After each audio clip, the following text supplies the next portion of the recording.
it's hurting my company. It's hurting my ambitions, my goals. We're just people doing the best we can, and sometimes it's messy.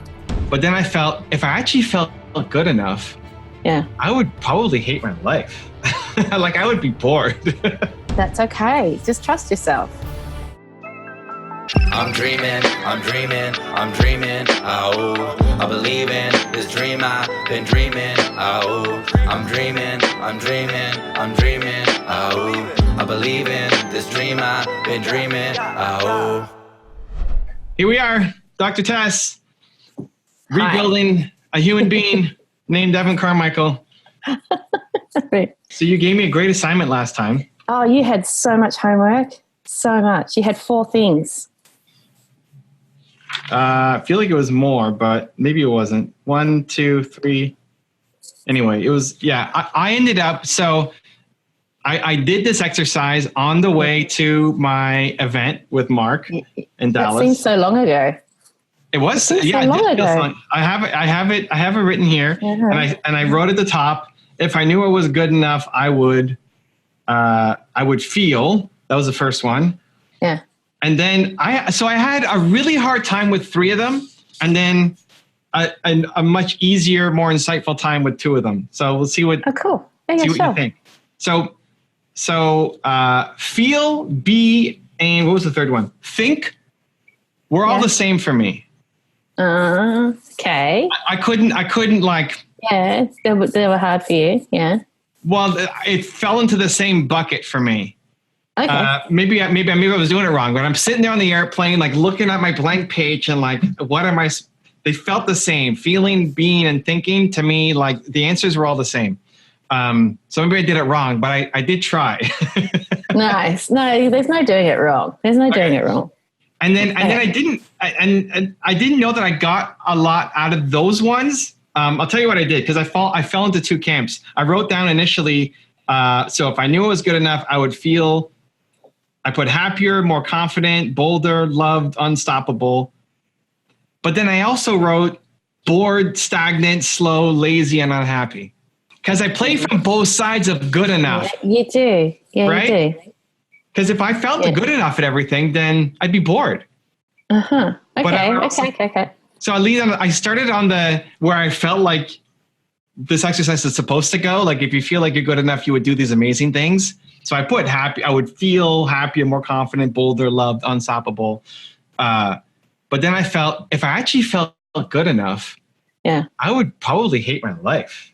Like I would be bored. So stagnant, slow, lazy, unhappy. And then I just stared at this page and like 30 minutes just looking at this page, like I don't know what I'm supposed to do next on here. And I just sat on it and nothing else came. So then I moved on to the other part, which was do and have. And I lumped those 2 together. And then I came up with this like giant list. And then I started making all these plans from do and have. I love that. I love that. Some big changes actually happened. So I don't know that I got much from feel, be, think, but I got a lot from do, have. I'm going to disagree with you, because I think that insight around boredom and stagnation is a really important one. Okay. Because on the one level, I mean, the whole point of the exercise was because it's the feeling not good enough that drives the fear of disappointment, right? Okay. And so that's a big picture feeling about feeling good enough from a big picture perspective. Whereas I think that the stagnation thing is feeling good enough at things, not as a person. So feeling good enough at things leads to boredom and stagnation and all the rest of it. So you want to be constantly learning. You want to be constantly growing. And that's really a really powerful and important insight. That's you. That's what drives you, right? You're constantly soaring. Yeah. Yeah. So I think it's an important insight, but I want to hear about the next bit. Well, what's the insight? But how does that help me? Okay, so the insight, it is that on a big picture perspective, you're identifying as a person. If I felt good enough as a person, I would feel unstoppable and I would feel loved and I would feel all these things. If I felt good enough at tasks, so good enough at doing certain things, that's on a more micro level. if I felt good enough at doing certain things, Mm-hmm. it would lead to me feeling bored. It would lead to me feeling like I'm not growing as a person. Okay. So it's the feeling not good enough at certain tasks that keeps you growing, keeps you learning, keeps you pushing yourself, right? Right. But it's that bigger picture, not feeling good enough overall, that's what drives that fear of disappointment. So they go hand in hand. There's the macro and the micro. Right. Yeah? There's macro and the micro. So what do Most people okay, so what do you need to do about that? Yeah, exactly. You and your to-do list, honestly. I'm an achiever, Tess. Oh, yeah. Yeah. I don't think there's a to-do list about that. What I think is interesting. No. I'll just have a sip of my herbal tea while you settle down. Here's what I would do is I would ask the question, do I currently feel the opposite of the things that I would feel if I felt good enough on a big picture level? So do you feel unloved? Do you feel stoppable? Do you currently feel the opposite of those feelings? In some contexts, right? Like yes and no, like always and never. Yeah. Right? So of course. So that would be another journaling task, is to journal around in what areas do I feel these things? In what areas do I feel the opposite of these things? So in what areas do I feel unloved? In what areas do I feel stoppable? Well, that would be the extension of the exercise. I mean, it's always in the next step of what I'm doing, right? I mean, it's the point of this. It's all about growth, right? And so on the micro level, the feeling, the not wanting to feel good enough, that's like I never want to feel that I've got it all, right? I never want to feel that I know it all, because then I would feel, who wants to feel like they know everything? Because you always want to be learning, right? So that makes sense to me. Not saying that the other doesn't make sense, but just I think that's the next part of that task, is to identify the areas where you feel that you're not good enough as a person. So where do I feel stopped, or where do I feel unloved? As a person, not skill set. Mm-hmm. As a person. It's deep. It's hard. This fear of disappointment, the fear of the feeling of not being good enough, they're big core issues. They're like big, everything else springs out of those. Okay. Or any sort of limiting beliefs, any limiting thoughts, they all spring out of that bigger picture stuff. Okay. Okay. I don't know. It's a see what you come up with. It's a see what you come up with. But, you don't need an answer today. Yeah. That's right. Okay. Okay. So, any insight into why those three? Like, you gave me 5 to think of, and I ended up lumping them to 2 distinct categories. Yeah. Feel, be, think was the same thing, and do, have was the same thing. Same answers. Yeah. Yeah, that makes sense to me that they might seem similar to you, or they might pull together for you. Yeah. Right? Like if the first one was happier, I would feel happier, I would be happier, I would think happier. Yeah. I would feel more confident, I would be more confident, I would think more confident. But I wouldn't do happier. No. Yes, that makes sense that you would pull them together. Yeah. Okay. Yeah, I mean, the interpretation of those questions is yours, right? So there's no right or wrong way of approaching it. Some people think of the word be and do as, or be and what was the other one? Think and feel. Think and feel. Some people define think and feel as being really similar. As a psychologist, we define thinking and feeling as being very different. So it's really how you come at it. There's no right or wrong. It's your interpretation. So well, it's your I was very exercise. frustrated in doing that exercise that I couldn't get an answer. I'm sure that would have driven you. The blank page was not your friend. Yeah. Yeah. Okay.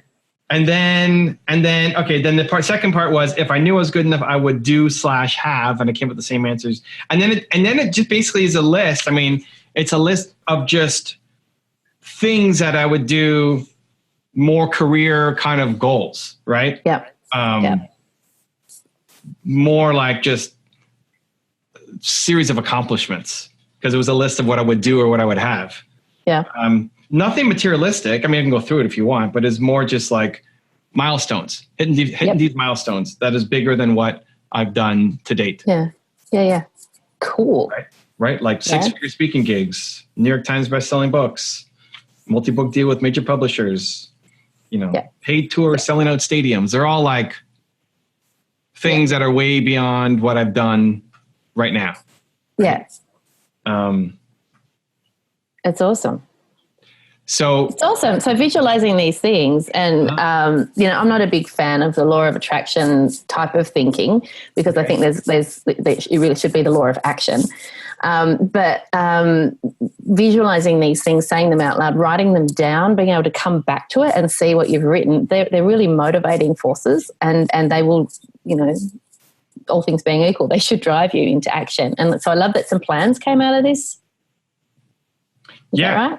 Basically, after writing that, I bookmarked, I wrote down there's 5 like boxes that I wrote down here of where I should be spending my time.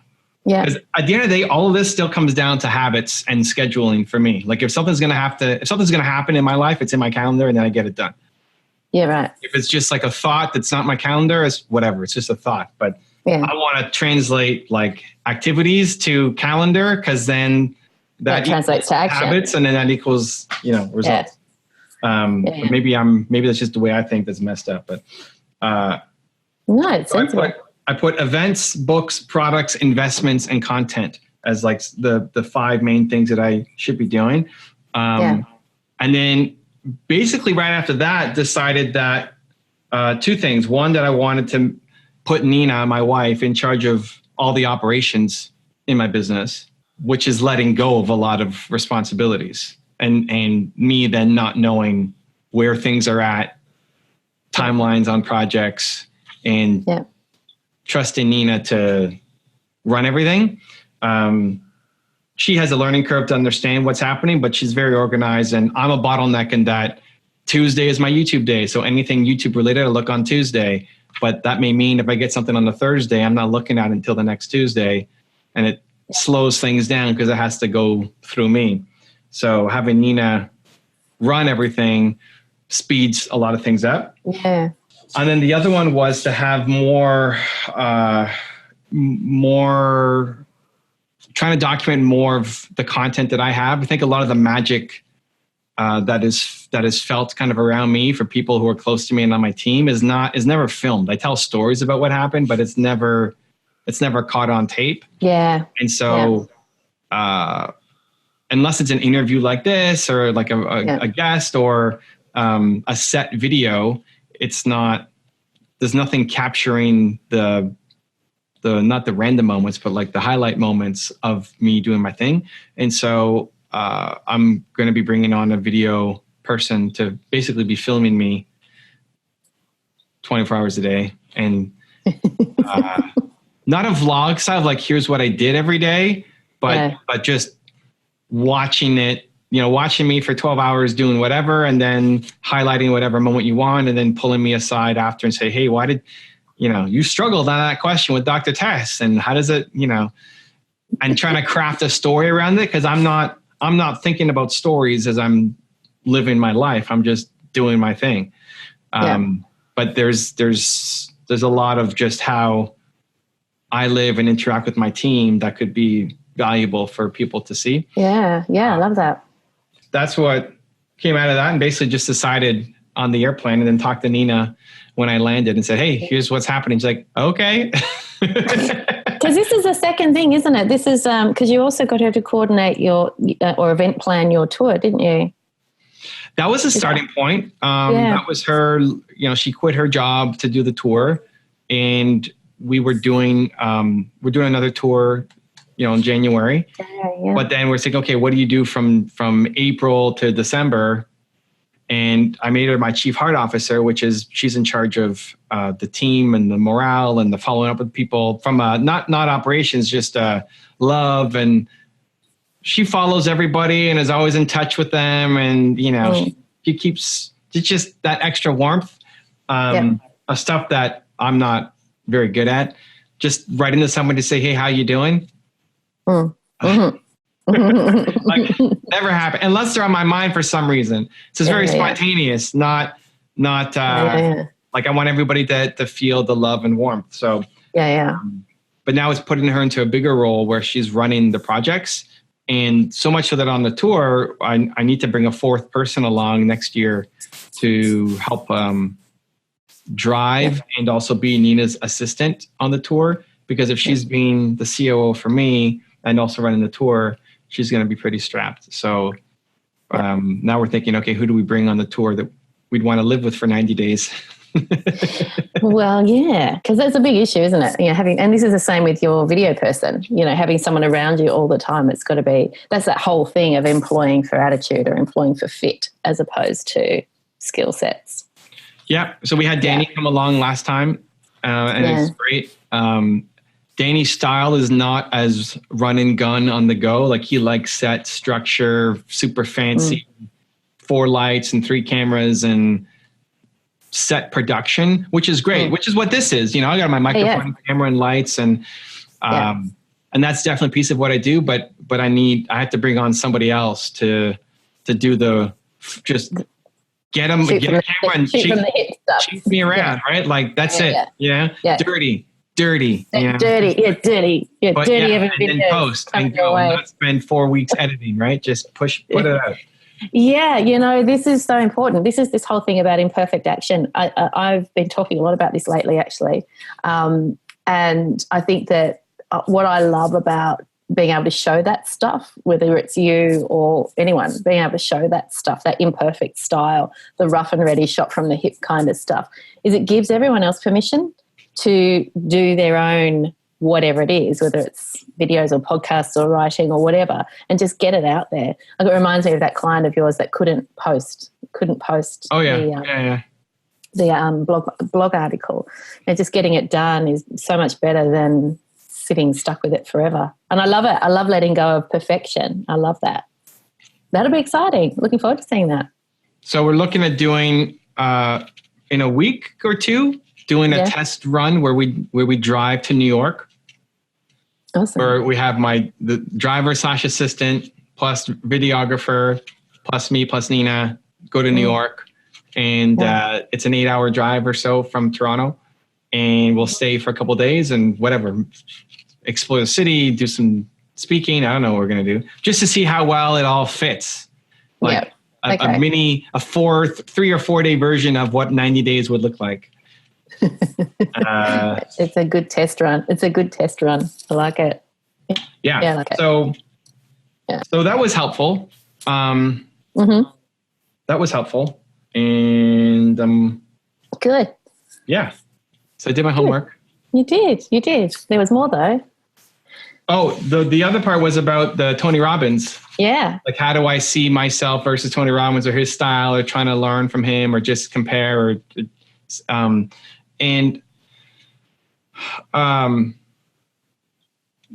what I found was I like a lot more being, I've been to his program 3 times and it's been valuable all of the 3 times.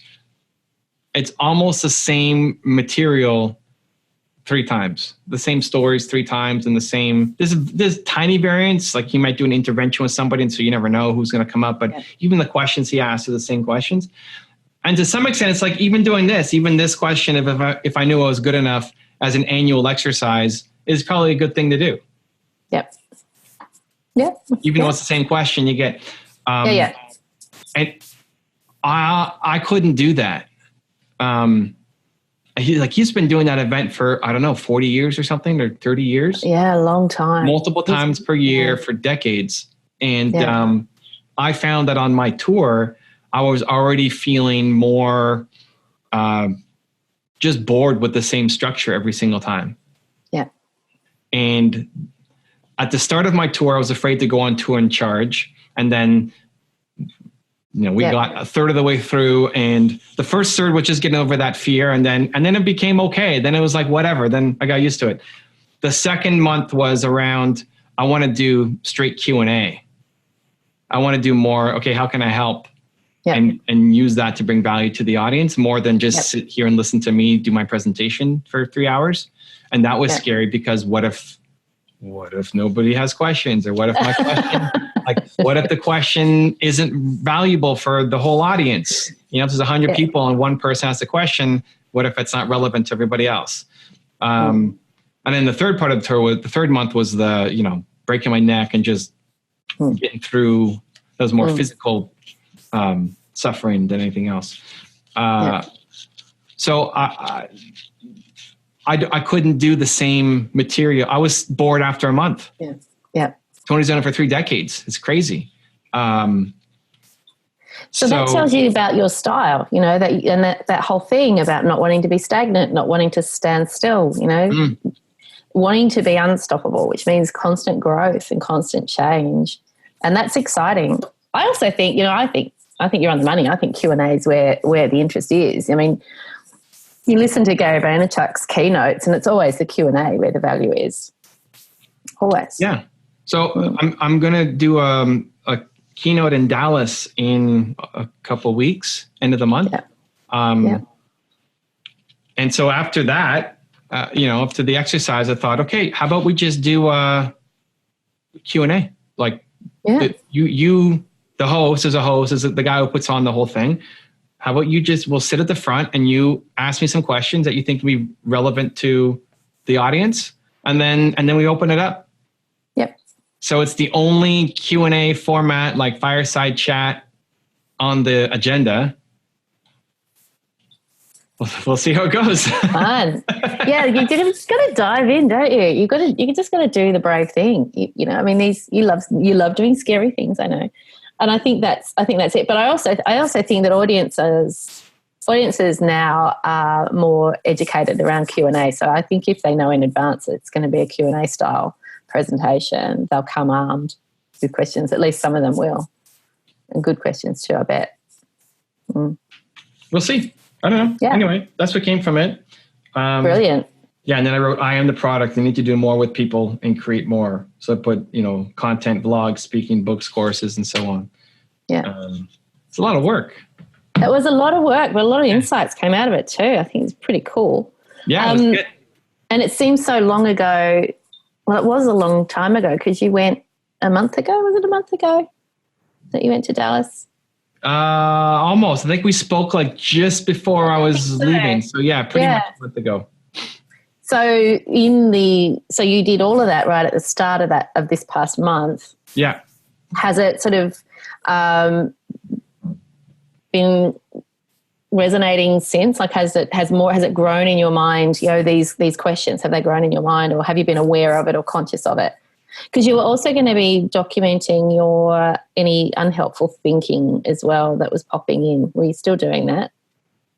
I've done some of that. I think I tagged you in one or two of them. Right. I'm trying to sit with the feeling before I then get through it, because usually it happens so quickly. Yeah. As soon as I can catch the feeling, then I'll snap out of it. Doesn't mean I don't feel the feeling for a long period of time, but as soon as I catch it, then because the record is a conscious. What's that? Yeah, that's half the thing. So with a lot of the time when we're actually teaching people to catch their thoughts and document them, ultimately people don't need to write them down anymore, because they get to the point where you're at, where you catch it and you recognize it for what it is, i.e. X type of unhelpful thought, might be catastrophizing or whatever, and you recognize it and you can just say, I'm just catastrophizing, I don't need to listen to that, and you can bat it away then and move on in a different direction and not get dragged down by the emotion that would otherwise have come if you'd been stuck in that unhelpful thought, because it's easy to get stuck when you don't notice that it's happening, right? Yeah. So you're not feeling the need to document as much, you're feeling that you're much more focused on when they're happening. No, I'm trying to catch it. I'm trying to catch it, and before I snap out of it, record something and then snap out of it. Right? Yeah. So, I saw one. I think I saw one. Yeah. So when I was recording my videos, I was procrastinating for about 15 or 20 minutes beforehand. Yeah. Before actually doing it. And then, like, what am I doing? That doesn't sound like you. No, I know, right? But then I caught it. But this is the thing, like, this still happens, right? Yeah, and then I caught it and it's like, this is stupid. Let's go. But like, oh, no. Record. Yeah. Awesome. And it's because it's not because I don't love making videos. I love making videos. I want these videos to be the best I've ever done. And so I'm afraid of making these videos because I don't want it to be like the other 6,000 that I've done. Right. So, you know, so I shared that and people wrote back and say, you know, you're still scared of making videos, you know, gives me hope and, you know, all that. So it's just about, I guess it's catching it. I'm not conscious enough of it, but when I catch it, I try to put something up there. It is so important to share those moments. And I think, you know, Steve and I had a really in-depth talk. I spoke to you about it a bit. Steve and I had a really in-depth talk recently about me being more vulnerable and what that does for my audience to see that. And it's been amazing the reaction I've had to a particular video I did where I was quite vulnerable and open. And the number of people who've then contacted me and said, thank you, because now I feel like I can be more vulnerable either in their own social media work or with their team or whatever it might be. And so I think we underestimate the power of being human in front of a camera because it actually helps. It really does help reach other people and take some pressure off them, take some heat off them. Yeah, I did see it. It was cool. So have you done others? It's the evolution of the Dr. Tess crap challenge where I was just trying to you were just find something forced to be upset about, but I actually wasn't, but I was trying. This is much more in line with what I had in mind originally, you know, this idea that you might notice something was crappy and while you're in the thick of it, you know, share that. Have there been other videos? Have I missed them? Because I'm trying to keep up with your stories, but there haven't been a ton. I think you know what? It's probably so proud of myself for those couple, and then I forgot about it. It's like, yes, I got it done, but it's not it's not consistent. I need to be consistent on remembering that. It's like, okay, check, right? Like I did my homework. Okay, done. Woo! But it's not a one. That's the thing. That's it. And that's the thing that bugs me so much when I give you homework and I can see the cogs whirring and you've already done it before I finish the sentence, you know, in your head. You've already finished it. It's like, tick, done. It's like, no, you need to sit with that for a bit longer. I did this great podcast on the beginning of my tour with these guys from Massachusetts who have a podcast that basically tries to remove the shine off of people. When they were hesitant at the beginning, asking words like, no, like, this is great. Ask me whatever you want to ask. And then I brought them up. So they came yesterday to Toronto. They drove from Massachusetts to Toronto to do an interview. And I'm thinking of doing that as a regular series of, hey, remove this, like not just me catching it all the time, but people asking me questions. Like, hey, when was the last time you X? Right? Like, I don't know. And then forcing out thoughts. So they're really good at like stripping away the perfection, which is great, which is what I want. So it's the interactive part. Mark yesterday asked me, when was the last time I cried? Like uncontrollably cried? Like, I don't know. Like I can't think of anything. And thinking backwards in general is already difficult for me because I don't think backwards. So I came up with nothing on the spot, but then I thought about a couple. Yeah. And the most recent one was when I was on my tour and I got out of the hospital. I just broke my neck. Like first day out of the hospital, like I get to get checked out. Amazing. And then when we were leaving, getting in the car was really painful. And then we walked around and for some reason I thought like, I'm better. Right. And I'd never been through a concussion before and just walking hurt, like every step, it all connected and was hurting. And then after about half an hour in the city, we're like, okay, let's just go home and lie down. Like I probably shouldn't have gone out for lunch in the city. You should have just gone home from the hospital. Yeah. But whatever, I'm stupid. But then getting I couldn't get back into the car. We had this big Suburban. Nina was driving because I broke my neck and like it took me a long time just to get from the parking lot into the car. And no matter how much I pulled or pushed or like Nina was pushing my butt and trying to like, it just hurt so much. I couldn't get into the car and I just started crying that it was like overwhelming frustration that this is what it had come down to. I can't think clearly because I had this concussion. I'm so physically, and it sounds okay, like thinking back, but in the moment it was massively overwhelming. And so that was the last time that I cried. That wasn't like hysterical, crazy, but it's just, I hit my limit. Yeah. But I couldn't think about it on the spot because I don't think about that stuff. No. But now I have the story, so the next time I can bring it up. But I don't know the last time that I cried. Yeah. So maybe that, I mean, part of the solution is also, I think, maybe having people around me who ask those questions that then make me have to think about it. And and maybe, I'm wondering if your videographer. Ooh, I like that. Should be someone who's asking questions like that. Yeah. Pull someone who can just there's someone who can just give you a poke every now and then and go, "Oi, Evan," before you know it. Yeah, because I saw. Now, when was this? Not this week's Something to Prove. Last week's, where you were talking about letting people go. Okay. And and there was a moment there where you were. It got emotional. It got vulnerable for a minute there. Oh, really? Ooh. What was I talking about? Were you talking about Danny? Okay. You might have been talking about Danny and having to let Danny chase his dreams. Was it Danny? Might have been. There was a moment there anyway. And I was watching that and I thought, oh, cool. Good stuff. Okay. It's interesting. I think, when you have a team, and I'm the same, that's the stuff that gets you. Because I did a little live stream last night talking, and one of the things I mentioned anyway was that your business is like a second child, third child. I've got 2 kids, so my business is my third child. And when it's not well, you worry. And when people leave, you're sad, all those sorts of things. So that's probably the last time I cried, now that we think about it, around team, a long time ago now. But yeah, it does. Your business stuff, it's vulnerability stuff, and you've got to bring it forward. You've got to show people that it's not all polish. It's not all shine. It's not all, we haven't got all our stuff together. Right. We're just people doing the best we can. And sometimes it's messy.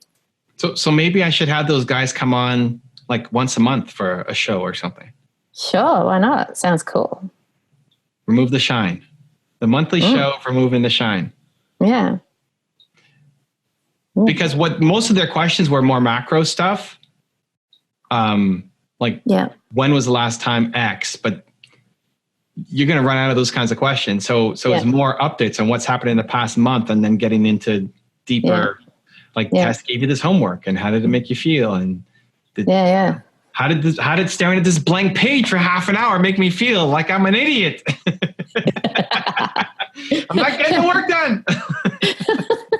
You're a writer when a blank page really annoys you. Brutal. This was brutal. It was so hard. Okay. So not to excuse myself from trying to, catch moments myself and share it and do that. But I think a lot of times I'm not even aware of it. And so having people to pull out and poke the awareness. I really like the videographer idea. That's going to be their job. And the person who I'm looking at is a woman, and I'm super pumped because one, there aren't that many women in the business. Like all the video people are mostly men, but also to pull out the more like that other side, not just the man, not that it's like super macho or whatever, but just that more empathetic or deeper side that maybe men aren't fantastic at all the time. So we'll see. Yeah. It sounds like a great idea. I love it. And I think that having the mix of those moments where you're sharing your vulnerability, different styles of doing that, different elements of that is, the stuff that you spontaneously document yourself, the videographer stuff, and then this podcast. I think it's great. I mean, I know from what I see of your content, I'm always much more engaged by the spontaneous stuff that I see. So your Instagram stories and your the stuff you do with Mark, for example, because you're so relaxed and it is so spontaneous a lot of the time. So it'd be great. I think it'll be exciting. See what else comes from that. We were looking at the data from the Something to Prove podcast with Mark, the show that we do. When I feel like he cares about the answer, I always give a much better answer. When I feel like he's just asking a question for the audience, that he already knows the answer to, I'm like, I don't care about this. Yeah, exactly. And then I suck, right? It's disingenuous. It's disingenuous. You know, you know where it's coming from. It's just a show. I hate it. I hate that it's just a show. I don't want to just do a show. It's got to mean something. It's got to mean something. Exactly. Yeah. Exactly. Oh, cool. I love it. I agree with you. Listen, something else came up with Mark. Now we're talking about Mark. This could be a good get your perspective on it. So, okay. Mark has a digital agency, right? And a video production agency, and he's going from video to digital, but he's not quite there yet to be like the digital agency. And so for my projects, for my book and speaking and like all the stuff that I'm doing, he's been helping out, but he's not the best yet. And he's frustrated saying I should go work with somebody better. I should either work with somebody better or I should have my own team where I'm training it in-house and building it because I need it, because it's slowing down what I do in my company. And we had a heartfelt moment. It was just a call. Unfortunately, it wasn't recorded. We need a videographer where I realized if Mark wasn't in my life, I would have solved the problem already. Right? Like if Mark wasn't here, I would have hired the person already. Like I don't wait on that kind of stuff normally, right? Like this needs to get done. Let's go. Like today it's happening. Yeah. But it's already been like 6 months of slowly moving because his company is not ready yet to do what I need to do. And so there's something in there that I see the potential in Mark and what he can do so much that I want to be a part of the process, and I want to help him get to be that guy. Yeah. And then use that to help me. Sure. But like, I want to be a part of helping him get to his thing. And that's how I always default. It's always default to whether it's loyalty or potential or whatever. And it made me question, is that actually the right thing to do? Like, should I be doing it, or should I just give somebody an opportunity and then say, hey, okay, this is not working out. I'm going to go find the guy who can be great at it and blow it up. We all make decisions based on what the priority is. And if the priority is that you enjoy working with the person and you're supporting, I mean, you know, like I said before, I mean, I love the content that you and Mark produce together, and I can see that the working relationship is, you know, a good one and a long one. I think we all make decisions based on, it comes down to that thing of hiring for attitude and fit and culture and all that sort of stuff. And sometimes we prioritize, there's stuff that we need doing now and we need someone to do it now. And if we haven't got the person who can do it now, we need to find the person who can do it now. And then there's other stuff that we can actually afford to be more organic with, because there's a higher reason, there's a higher purpose for why we're allowing that to unfold slowly. Yeah, I mean, I could find somebody, and I could find somebody who fits the company well. And I mean, the mission that I'm on is pretty easy to find somebody who, you know, loves the mission and what we're doing. So I could find somebody, but I don't want to. I don't know, this like this thing that I don't want to, but it's hurting my company. It's hurting my ambitions, my goals. And I'm not worried about Mark's like, hey, you're not going to lose me as a friend. Like, I'm not worried about losing you as a friend. I know he won't be offended. He's told me 18,000 times I should go work with somebody else. I'm not worried about that at all. But I don't want to. I don't want to go find I want Mark to build this thing. Yeah. It's important to me, to my own detriment in a however many month timeline. It's values versus goals, isn't it? Yeah, it's heart versus head. There's all those elements to that. I mean, there's no downside to the relationship if I don't go with Mark. If I say, Mark, sorry, man, this isn't working now. I got to go find somebody else. Yep. It doesn't hurt anything that we're doing. He's not going to stop doing the podcast or stop helping both, you know, whatever. That won't damage anything.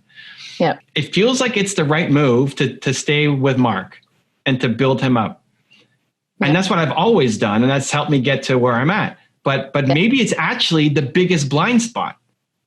Right? Like part of all this is... It really sounds like you're overthinking it. It really sounds to me like you're overthinking it. Like there's a lot of what if in there.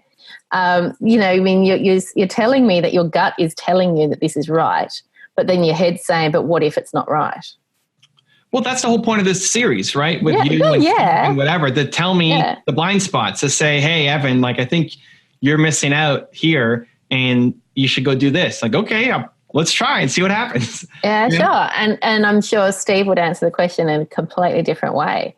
I mean, my feeling is, well, not my feeling, but what I'm hearing from you is that this is really important to you and it means a lot to you. And there's a lot of values-based stuff within this working relationship, not just the friendship. And that, that Mark's success will make you feel really, really good. That's what I'm hearing. It's almost like, you can support a junior person who you see potential in your team, even though you could hire someone faster and better, but you really want to nurture this younger person to achieve their dreams. Sometimes we make those decisions because it's a hard thing. It's definitely a hard thing. If I didn't feel like it was the right thing for him, then it's an easy answer. Like if he wasn't trying to build this and he's only trying to build it for me or whatever, like forget that. Yeah. I'm going to kick you out. Like I don't want this because it's not the best thing for you. So I'm going to go force it to have somebody else. Right. But because it's actually the best thing for him, weirdly, like even if I help him build this thing and then he doesn't take me on as a client, I'm still pumped. Like if we spend a year, now I'm talking, I agreed to talk to his COO every week for half an hour to help mentor him to like, I would rather help coach his team to get there faster, to improve, than for me to go hire somebody on my team to do it. See? Yeah. You're already telling me the answer. There's your answer. I think that's messed up, but all right. You think it's messed up? Why is it messed up? I'm totally okay with it and open to it. It's just I'm at the point where I want to make the bigger leap, and that means changing some of the ways that I've traditionally operated. So you're challenging me to share vulnerability and negativity, whatever. So like I did the Dr. Tess Crawley challenge, even though it didn't feel great or right, but just because, right? Just like I'll do it just because as a test. And so I'm questioning everything just to see, does this actually make sense, or is this the biggest blind spot of all time? That like if I fix this, and it doesn't mean like maybe the loyalty is ultimately a huge weakness in that he's not going to feel any worse. I'm not going to damage the relationship. Maybe he feels guilty that he's taking so long or whatever. Like. I'm not definitely saying that it's the wrong thing to do, and I just appreciate your perspective and feedback. I think it's a good target for for journaling. I think looking at you really like journaling. It's why journaling over like thinking. Like, can you not just think it, or does it have to be written in a notebook? Like, can it be on the computer or? It can be on the computer. You can type this.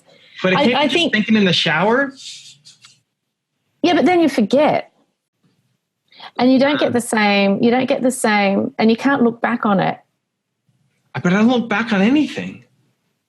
Wow. I mean, all of this, I would never look back on this. This is just for me reporting back to you, and if anything, just for like, did I do it right? Because I don't even remember what I did. Because it was a while ago, but I lumped feel, be, think together, and I wrote nothing, right? It's like, oh yeah, I remember. I struggled through that page, and maybe you see that, and there's some huge unlock to say, hey, Evan, you suck because you missed it, and you need to sit there for 5 hours with it, which I would then do, and then see what comes up. But for the second one, like, and I wrote down those 5 things, and then I made decisions, and I just started acting on it. Yeah. Right. Like. Yeah. That's how I usually think. Get an idea? Let's go. Yeah. And it came out of journaling. Well, you had some ideas. It worked. But it could have just been, hey, think about. Yeah, but it didn't. It wasn't. Well, because you gave me the exercise and I'm doing my homework. Yeah, I know. Yeah, for a reason. Man, it's tough. Journaling. I just this is the sort of stuff that I guess. I mean, you don't have to do it as a journaling activity, but it's probably what I would do. Yeah. Is journaling around. What's this going to look like in 12 months' time? in 12 months' time, if I'm still working with Mark on this particular project, what's that going to look like? In 12 months' time, if I'm not working with Mark, if I've hired someone else, what's it going to look like? And all the elements of that in terms of what you will have achieved, what Mark will have achieved, how you'll be feeling about those things.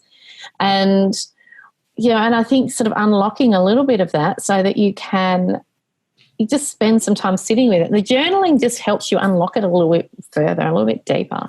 What about in like a video? What if I gave the questions to my videographer and then said, hey, let's film me answering these questions. And then you ask me follow-up questions, right? Like videographer or even here, like, hey, how does that make you feel? Like, well, I don't know. I'm like, I don't know. I just don't like journaling, Tess. I know.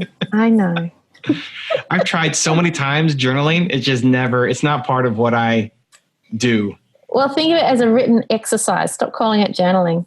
It's just a written exercise, really, is all it is. It's nutting out a problem in written format. That's really what it is.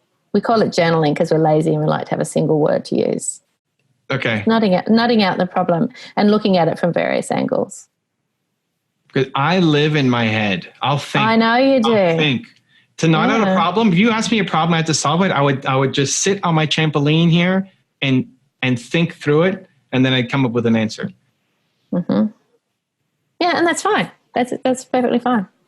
That's perfectly fine. But you've already been doing that with Mark. You've already been in your head. It's a new thing, right? Like that was just that was last week, and I've been leaning in. Like it just really hit me that if Mark wasn't here, I would not be doing this. I would have solved this because this is important in my business. I need this role in my company, and I'm purposely slowing down because of Mark. Yep. Why? And so it made me really think, like, it's just the heart of I really want to see Mark do well. And if I'm a part of it, it's going to force him to get better faster. So the question then is achieving this thing for your business more important to you than supporting Mark's growth? Well, this is where I in those situations, I always pick the other person over me. To the detriment of my business, to my health, to like lots of stuff. Yeah. So you've always done it that way. Right. And but it's also the greatest thing of all time. It's the greatest feeling of all time. All time, right? Yeah, exactly. Exactly. But I could take on too much and then I had to have stress pills or I get sick because it's too much, right? So figuring out that balance is the game, which I don't have. So keep reviewing it. Give it time frames where you would review it. Review it in 3 months. Oh, look at that. So what? Just the face you pulled. The timelines seem arbitrary, but where I thought you were going wasn't where you ended up. So where did you think I was going? Like where I thought you were going was set some kind of deadline on it. Like if you don't know by X months, then move on and do something else. Which it's the same thing. Well, it feels what you ended up saying was in 3 months review it and see where you're at.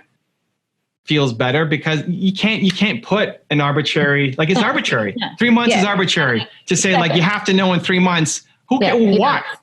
Right. Yeah. So you caught me like mid face and then I was like, oh yeah, okay. I caught you mid face. Caught me mid face. Yeah. Lucky the wind didn't change.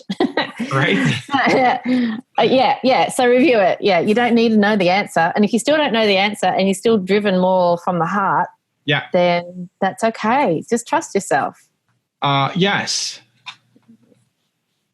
That's easy though, right? And so like it's finding the areas that where do I need to change that will help me and everybody else around me be able to have a bigger impact than what I'm currently doing, right? So it's the willingness to challenge these kinds of things to say, hey, maybe this thing that I've been doing is actually wrong. And I should be swerving, whatever, pivoting. Spiraling, going in circles. No, I don't think so. I hope not. Yeah. You don't know the answer at the moment, and that's at least you've identified the question. but you don't know the answer at the moment, and that's okay. So you're conscious of the question, and you're going to keep an eye on it now that you know what the question is, or you know what the dilemma is, or what the alternatives are. Just keep an eye on it, review it, whatever time frame's comfortable, feels right. It doesn't even have to be a set time frame. Just keep an eye on it, keep reviewing it, keep checking in with yourself. I don't know. I also think that bringing on these other roles, like the videographer and Nina taking on a lot of the operations work, that's actually going to free up a lot of time and a lot of thinking space. So who knows what the landscape will look like in 3 months' time. Oh, so, no idea. Yeah, exactly. So having that in your mind while also all these other changes are taking place, just keep touching base with it. Okay. Yeah. An answer might present itself. Yeah. Appreciate your perspective. I never know. Maybe I bring it up and you're like, no, this is clearly textbook XYZ. And, that's what I'm waiting for. I'm waiting for you got to change this thing right here. So, but the more vulnerable and the storytelling and all that. Yes, I hear you. Okay. So homework, I need to write in what areas do I feel, that first category, not good enough as a human, not skill set. Yeah, as a person. Yeah. What things trigger, what triggers that feeling in you? Yeah. Okay. Just exploring that a little bit. As a person, not a skill set. So I didn't have that caveat or no, you didn't, but we uncovered it the first time through. So I'll do that. And then anything else? What else do I have? I need to be more vulnerable. I think that's pretty big. I'd really, get more vulnerable. Just be vulnerable, will you? I think that task is a big one, and I think that's a task that would be really good for you to just sort of check in with. Maybe put it in your calendar to spend 5 minutes with a coffee and your journal, and just exploring that. Once a week, even if you do it once a week. Once a week? Wow. Yeah. Sucked in. 5 minutes with a coffee once a week. Yeah, just spending that time journaling. My favorite thing to do when I'm wanting to contemplate those sorts of issues is to actually find a sunny spot somewhere and sit with a cup of tea or a coffee and just allow myself time, just that little quiet space. See, I'd much rather just go for a walk and think about something. I know you would. Right, but okay. That's not your homework, though. You can do that as well if you like. No, I'm going to get a coffee and sit in the sun once a week for 5 minutes. You're so literal. It's going to take you more than 5 minutes to drink your coffee. You'll burn your tongue. Right. No, I think it'll take more than 5 minutes to answer these questions. Yeah, it will. I feel like I'm totally lying at you. Yeah. Half an hour to look at a blank page. But I will do it. Okay, great. Even maybe that 5 minutes, or the mythical 5 minutes once a week, is your opportunity to reflect on those questions and identify whether or not there was anything that happened in the previous week that you can actually explore a little bit more. Okay. Yeah. So using it as a reflective moment, using it as a time to just sit back and think back on, well, hang on, was there something that thing happened, and that really did make me feel a little bit unloved or a little bit squashed down or whatever that feeling was. And then just play around with that a little bit. What's that about? Asking yourself those questions. What's that about? What's that about? Exactly. What's that about? All right. Yeah. Okay. I'll do it. We'll see what comes up. We'll see what that's all about. You'll see what that's all about. Yeah. All right. Thank you, Dr. Tess. It's been amazing watching the sun slowly rise over the I know. Hour. It's actually a rainy day. It's a rainy day today here. Cool. Yeah. I appreciate you. I'll give you some updates next time. Thank you so much. love. Always love our chats. Get back at you. Talk to you soon. If you want to see Dr. Tess push me in our last conversation, check out the video right there next to me. I think you'll enjoy it. Continue to believe, and I'll see you there. Listen, everybody, I'm going to stop YouTube for the next month and just focus on this. No videos coming up because of Dr. Tess.